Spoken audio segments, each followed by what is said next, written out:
بسم الله الرحمن الرحیم. تفسیر مصطلح الحدیث له سبق نمبر 53 اخیری سبق ته. دې سبق کې به موږ دا شیان نن پېژندو: معرفة الموالي من الرواة والعلماء، بل د معرفة الثقات والضعفاء من الرواة، بل د معرفة اوطان الرواة وبلدانهم. دا بحثونه پکې یو. اول نمبر شی موږ سره دی چې معرفة الموالي، موالي چې شته شي پراویانو علماء کی تعریف. لغتا الموالي جمع مولا، موالي د مولا جمع ده، والمولا من الازداد. د مولا د سی لفظ د کله وی معنی د پرستمنی کله بل د پر ازداد ذکر شي. فیطلق على المالک، کله کله مالک تل شي، والعبد کله کله غلام تل شي. نو ګوره د سی لفظ چې دوه متضاد شنه د پر استعمالي. والمعتق کله کله د مولانا هغه سړی مراد دی چې هغه آزادون کوي، کله کله تینا مراد وي والمعتق هغه سړی چې آزاد شوی وي. اصطلاحاً چې شتل شي هو الشخص المحالف، هغه سړی چې سره مدد شوی، او المعتق هغه سړی چې آزاد شوی، او الذي هغه سړی اسلم علی دی غیر چې د بل چا په لاس بن اسلام وروړي. انواع الموالي، دی موالي قسمونه تخی. انواع الموالي ثلاثه الموالي په درې قسمه وهي غدا دي. یوی مولا الحلف، مولا الحلف حلف محالفت تل شي، دوستی و غیره کول. یو کام سره سړی بس قایم واقع شي و زین راشي ارڅپری دی. مثل الامام مالک ابن انس الاسبحي التيمي لکدا مولا الحلف، وهو اسبحي صلبي صليبه تيمين بولاء الحلف، د ولاء حلف واجنا. وذلك لأن قوم أصبح مواليا، دوته مولا ذکر شي جدو لکم قوم وکنا خلق یو دا ګرځیدلی موالي لتیم قریش بالحلف. تیم قبیله دی قریش و قبیله د حلف واجبن دی. اصل نه دو اصبحی دی تیمی قبیله ولدی. مولا العتاق دویم قسمی آتا مولا العتاق شدی سمانای لکه یک کسوی چا زد کړي. مثل ابي البختري الطوي التابعي، تابعي د اسمه نامه د سعيد بن فيروز، هو مولا الطوي د توي قبيله مراد، لأن السيد كان من طوي، دې له مشر طوي قبيله ول فاتقه آزاد کړي. بل د مولا الاسلام، مولا الاسلام څنګه لکه مثل محمد بن اسماعيل البخاري الجعفي رحمه الله، امام بخاري چې د جد المغيره ایدی چې نیکو مغیره سیکان مجوسیان دا مجوسی مذهب ولو. فصل مالد الیمان بن اخنس الجوفی، هغه بیا د یمان بن اخنس جوفی په لاس بن اسلام راوړیو. فنسب الیه زکه بیا جوفی پشمارل شولو. من فوائده د مولی پیژندلې فائدې شته دی چې الامن من اللبس، التباس سړي ونشي. بل ومعرفه المنسوب للقبيله نسبا او ولاء، سړی ته دا معلومه شي چې دا قبيله طرف ته منسوب ده سي چې د دې قبيله ده کا واغه مولا ده. ومن ثم لتمييز المنسوب للقبيله ولاء، چې کوم سړی قبيله ته منسوب ولا واجب نه اغا دي متميز شي، جدا دي شي د اغه چا نعم شریک په اسمه چې په نامه کې سره شریک مثل کل قبيله نسبا نسبا. ان دا پته لګي نسبی نه د دې قبيله نه بلکې ولا پتار باندې ده. اشهر المصنفات فی صنف فی ذلك دی کې دا کتاب لیکل د بکر کندی سے بنسبت للمصريين فقط سره دی په کې لیکل د معرفت الثقات والضعفاء من الرواة. بل بحث د موږ شلم نمبر کې ثقات او د ضعفاء او پیژندل چې ثقه او ضعیف ری کم څنګه.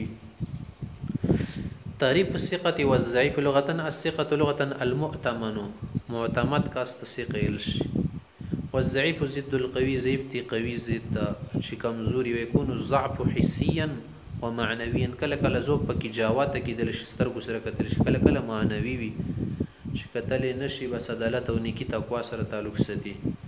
اصطلاحا ثقه چې شي الثقه هو العدل الضابط، عادل او ضابط ریتل شي. والضعيف چې شو اسم عام يشمل من فيه طعن في ضبط وعدالته. امن مال الضعيف زی پاچتل چې بس کمزوري ورکی یا ضبط کی کمزوري ذهن و غیره حفظ کی یا په عدالت تقوا کی څه کمزوري و غیره توان غته بس ضعیف نه لشي. اهمیته هو فائدته د دې پیدا هو من جل انواع علوم الحديث، دا ډېر لوی نوع د قسم دی لأنه بواسطته يعرف الحديث الصحيح من الضعيف. دي په واجب نه به صحیح حدیث دی ضعیف نه پیژندل شي کنه چې کم صحیح دي کم ضعیف دي. اشهر المصنفات فيه وانواعها مصنفات مفردة في الثقات. ثقات د پر بل کتابونه لیکل شي دي مثل کتاب دی الثقات لابن حبان رحمه الله، بل کتاب نامه د الثقات للعجلي رحمه الله. مصنفات مفردة في الضعفاء صرف ضعفاء مبارک چې आवाज کتابونه لیکل شي دي هذه كثيرة جدا ډیر دي لکه موږ سره دي الضعفاء ضعیف راویانه په خلیل البخاري رحمه الله د دې لیکل دي والنسائي والعقيلي والدارقطني دغه لیکل دي. ومنه بل کتاب کې الكامل في الضعفاء لابن عدي رحمه الله، بل کتاب سره المغني في الضعفاء للذهبي رحمه الله. پیش مصنفات مشترکه بین الثقات والضعفاء. به زنه کتابونه کې دي ضعیف او د ثقه دوړه قسم راویانو ذکر شته. وهي کثرتون زنداج د منها یو کتاب دی کتاب تاریخ البخاري الكبير یداد، بل من کتاب الجرح والتعديل لابن ابي حاتم د دې صاحب ولدي، بل وهي كتب عامه للرواه عام کتابونه دي. ومنها كتب خاصه ببعض كتب الحديث زنه به کتابونو سره خاص لکه بخاري ولا راویانی خېلی، بل کتاب ولا بل زنه عام وي بس کم کتابو لري په کې راغلي زنه به کې شي کتب خاصه ببعض كتب الحديث مثل كتاب الكمال في اسماء الرجال. دا کتاب شدید لعبد الغني المقدسي رحمه الله دی لیکل دي وتهذيباته المتعدده التي للمزي والذهبي ابن حجر والخزرجي دی بني نور تهذيبات شمنه خاشمه شي نور په کې ډېر زیات کړي دي. دا مزي سیب زابي وغيرها ابن حجر سے زیات کړي دي. کس نمبر باز کې موږ سره بل بحث ته معرفت اوطان الروات وبلدانهم درویان ولا وطن علاقہ شهر کلی او د علاقې پیژندل دا هم اهمیت لري. المراد بهذا البس الاوطان جمع وطن، وطن دل شو الاقليم صوبا علاقہ دي تل شو او الناحيه التي يولد الانسان في شکل کم ځکه انسان پیدا شل د کې اوسې هغه طرف به دي نسبت کیږي او یقین په یا په کې ډېر پاتې شي وی علاقې کې باغی ته دي نسبت کیږي. ول بلدان شد جمع بلد جمع هي المدينه شهر علاقہ القريه التي يولد الانسان ويقيم فيها چې کم ځکه انسان پیدا شي په کې اوسې هغه تل شي بلدان بلد. والمراد بهذا البحث دي بحثنا مقصد دا هو معرفه اقاليم الروات ومدنهم ومعرفه اقاليم الروات درویان ولا علاقې دا پیژندل ومدنهم التي ولدوا فيها چې کوم شهرونه کې دوی پیدا شي دي او قامو په چې کوم ځکه اقامت کړي پاتې شي ماغه تل شي. من فوائد دي فائدې او من فوائد التمييز بين الاسمين المتفقين في اللفظ. دواړه نمونه کله کله یو شاندې د شي لفظ کې هغه کې تمیز وشي اذا كان من بلدين مختلفين شکل د دوی لکوي لکه ته چې محمد بن عجلان خدوا دي غد کوم عجلان نه مصری نه که بصری نه مثلا. وهو مما يحتاج اليه حفاظ الحديث د شیانو ته حفاظ حدیث محتاج ضرورت لري په تصرفات او مصنفات په خپل کتابونو لیکل کې او نور شیانو کې خمختي الى اي شيء ينتسب كل من العرب والعجم چې اکثر د عرب دي کاجم دي د چش طرف ته ډېر منسوب کیږي لکه ناماوي د کلی نامه ډېر کستل شي کده قبيله چې لکه كانت العرب قديما تنتسب الى قبائل. عرب خو د قدیم زمانه نه خپل قبيلو طرف ته نسبت کوي او منسوب کیږي نامه پکې خای لئن غالبيتهم كانوا بدوا رحلا هغه اکثر غالب داوا چې علي دلی بوسیدو دشتو غیره صحراګانو کې او تلل راتلل به ځای کې بنو وسیدو کنه ځکه به ځان ته د سینېلو چې د پلنې علاقې ولې و ځای نه سړی سی به سشت ځان ته نامه کې دی چې زه د انګوی ما یا د شی ما د سروزای ما ځکه د خوسی شال رزیدي 50 سر بیازي ګاډي وزي وغیرہ د چرپیان به سرولو هغه د پر دومره موکی بنای چې بس پیوزي بور پاتې شو لکم ځکه چې ته خي وب ملي د چینه او واخه الته وړتللو او حالات به خوشگوار و زکه دو بیا وطن نمازو سره نه کیدل سیر دادی پښوري د سوتی ده او د شد ملکندی ده د سینما بنا کیده ولا الکی ولا بلکې قبيله نامه به کیده ولا زکه قبيله خو نه بدلېږي کته کم زی تلاړ شي ما قبيله شو. وکانه ارتباط بالقبيله اوثق من ارتباط بالارزمه کې په ځای غو د قبيله سره ډیر تعلق او مضبوطی به ځکه قبيلو ته منسوب کیدلو. فلما جاء الاسلام چې کله اسلام رالو زمانه د اسلام شوله وغلبت عليهم سكن البلدان غنه بدو په شهرونو کې اوسېدل شروع کړل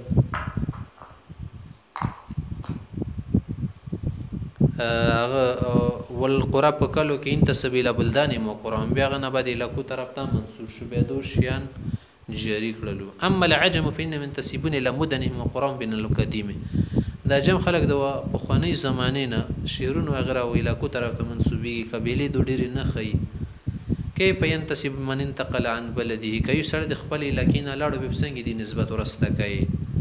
چې زاراد الجمع بينهما بالانتساب چې کله یو سړی وغوړي دواړه جمع کی سره کی لکه ته چې د اوله کې بصری بیا کوفی شول خود سیل شي کنه مثلا خالد بن عدل المصري ثم الكوفي ثم المدني ثم المكي د سیل شي ثم مکی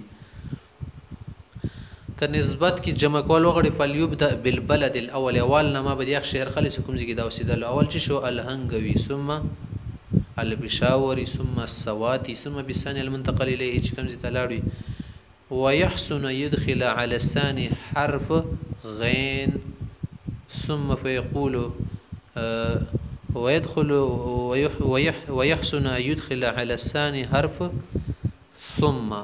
ثم لفظ فکر راوړي لکه ته ویل چې محمد بن خالد البشاوري ثم السواتي د سی بي صفات ولګي والا کې د بخور کې او بیاغنه بسات فيقول من ولد في حلب مسني سړی اول حلب کې پیدا شوی وو وانتقل المدينه المنوره مدینه ته لورته پیدا شي محمد بن خالد الحلبي ثم المدني د شدي ولا هذا عمل اکثر الناس نشي خلق کوي. واذا لم يرد الجمع بينه کته جمع کول نه غواړي چې دواړه وخه بس یو پکې بیا خایا له به ته پکار د سید د ينتسب اليه مشاک مدني او ته کوم کی او ته بس یکی سره وای خالد بن حافظ مکی خالد بن حافظ مدني خالد بن اويس بشاوري وهذا قليل خذ استقامي همت كيف ينتسب من كان من قريه تابعه لبلده كيود سړی دی وی لکیوي اغه لکه وړای بل غاټی لکی کی ورکیوي به باغ ته څنګه نسبت کې لکه یو سړی ده وسی پوچیته کې پیښور کې وسی مثلا حیات آباد کې په ته څنګه نسبت راولې سړی د وسی کراچۍ کې بیاغزي کې وسی بلځي کې وړای لکی کې یو سړی د وسی خانګو کې به بلکلی کې وسی په ودی کې دا غاټه علاقہ ته خای او سره کده واړې خای وړي لکه خوري مشهوري نه کنه غاټه علاقہ سره خلک کوواټي ته وسوي پیژنې کوواټ کې وړي وړي لکه هغه به چوب نه پیژندې لري ولا خال څنګه بکې ته چې له ينتسب الى تلك القريه کلی طرف ته منسوب کول شي دا سیده وله ينتسب الى البلده التابعه الى تلك القريه ماضي ورش کلی ته منسوب کول شي غاټ ته وله ينتسب الى تلك الناحيه التي من تلك البلده ايضا اكو من اخي جانب ولا دغه طرف ته منسوب کول شي ټول ته منسوب کول شي ځکه چې په دوړو کې ورګه ته ویل محمد بن سالم الهنګوي د سیداول سیدنګول ده بن محمد بن خالد سرزوی د سیدویل د سید د سرزی په دی لکه کې ده د شتل شي مثال ځکه اذا كان الشخص من الباب وهي تابعه لمدينه خلمس سړی د باب لکه ولدا خدا باب علاقہ په حلب کې ورکیدا او حلب علاقہ وهي من الشام ده په شام کې ده فله يكل في انتسابه د سیدل شي محمد بن بکر البابي د سیل شي له باب لکه د سي محمد بن بکر الحلبي د سیل شي محمد بن بکر الشامي د سیل شي کامل مدت التي نقام الشخص في بلد نسب اليها تكم علاقه تسړي نسبت کې صدا هنګوي د سواتي ده دا په کله نسبت کې دوی ور زیات یو سګي په دې باندې چوغنه جوړيږي دی غیلا کې ولا څومره ټیم ورکی تیر کې څا غسر سړای به ما غیلا کې شمرل شي دوی 4 سنین سالور کولوي لکه کې ووسيږي نبي ته دی غیلا کې ولا شمرل شي وقول عبد الله بن مبارک رحمت الله علیه ندی عبد الله سیب کوله نور کولونه شپینځه کوله شپې کوله درې کوله دوا کوله وسالور کوله عموما ووسي دی وی لکه کې به زون ته ما غیلا کې نه یل شي